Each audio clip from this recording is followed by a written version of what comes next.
Mayor of Republican Stronghold endorses Kamala Harris. The mayor of Waukesha in Wisconsin, a key Republican stronghold, has endorsed Kamala Harris. Mayor Sean Riley, who has been mayor of Waukesha since 2014, said in an interview that his endorsement is a vote against Trump. It's difficult. The easy thing to do is just not say anything and cast my vote the way I want. But I think we're at a crossroads now, Riley told Fox 6 News. I feel in my heart that this is something that I need to come out and say. I am going to be voting for Vice President Harris to become our next president. He added, "It is a vote against Trump. I am terrified of Donald Trump becoming our next president for all the reasons I have indicated. He's already been impeached twice, he's been convicted of felonies, and this is not what the United States needs." Newsweek has contacted the Harris and Trump campaigns for comment. Riley grew up a Republican and said he votes that way more often than not, but voted third party in 2016 and for President Joe Biden in 2020, but kept that to himself. He also left the Republican Party in 2021 after the January 6 Capitol riots, saying that he was ashamed to have been a member of the GOP. "I'm going to put up with repercussions for this," he said following his Harris endorsement.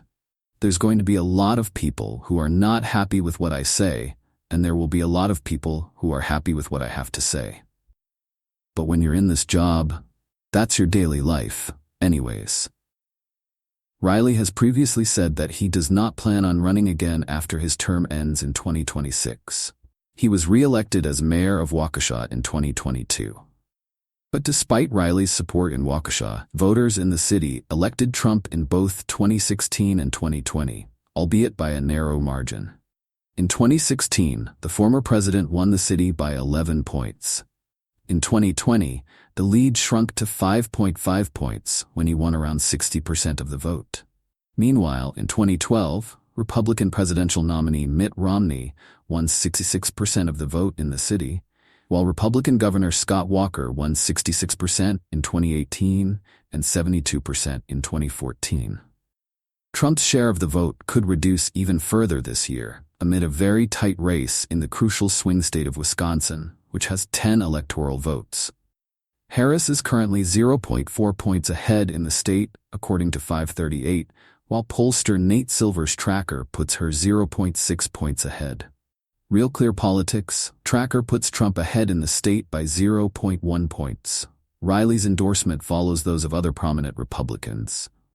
Last month, former Republican Representative Liz Cheney endorsed Harris. As a conservative, as someone who believes in and cares about the Constitution, I have thought deeply about this.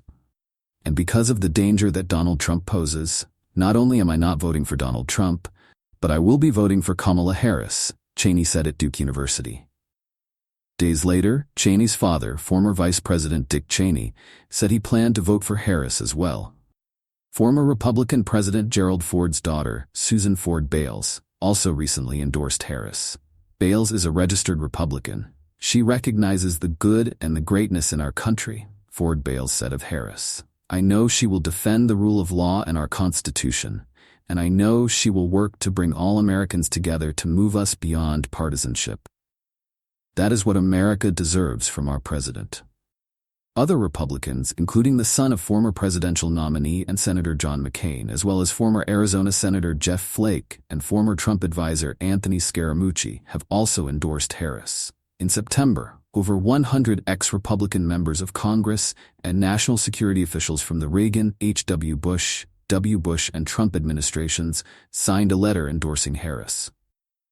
Among the 111 signatories were former Defense Secretaries Chuck Hagel and William S. Cohen, Robert B. Zoellick, former World Bank president, ex-CIA directors Michael V. Hayden and William H. Webster, former Director of National Intelligence John D. Negroponte, and former Massachusetts Governor William F. Weld. Two former Trump administration officials, Miles Taylor and Olivia Troy, also signed the letter.